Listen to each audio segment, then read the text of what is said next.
सर्वसामान्यांच्या हक्काचा आवाज जागर जनस्थान। उद्योजकांनो, धुळ्यात गुंतवणूक करा। उद्योगासाठी लागणाऱ्या सर्व सोयी सुविधा उपलब्ध करून देण्यासाठी राज्य सरकार तुमच्या पाठीशी राहील, असं आवाहन महसूल मंत्री चंद्रशेखर बावनकुळे यांनी धुळ्यात आयोजित करण्यात आलेल्या ग्रोविंग धुळे उद्योजक समिट परिषदेत उद्योजकांना केलंय। तसेच येणाऱ्या काळात धुळ्यात ड्रायपोर्ट तयार केला जाणार असल्याची ही माहिती देखील बावनकुळे यांनी दिली आहे। ग्रोविंग धुळे उद्योजक समिट या उद्योजकांच्या गुंतवणूक परिषदेचं धुळ्यात आयोजन करण्यात आलं होतं। धुळे जिल्ह्यासह महाराष्ट्रातील विविध शहरातून उद्योजकांनी या परिषदेत सहभाग नोंदवला होता।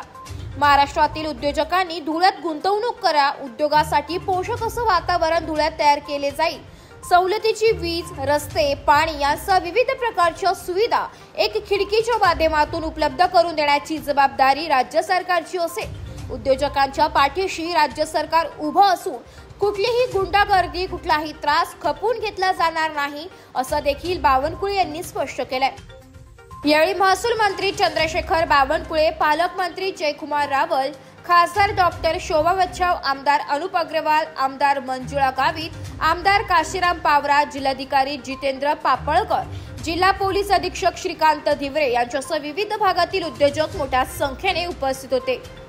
जागर जनस्थान करिता प्रतिनिधी रूपक बिरारी, धुळे।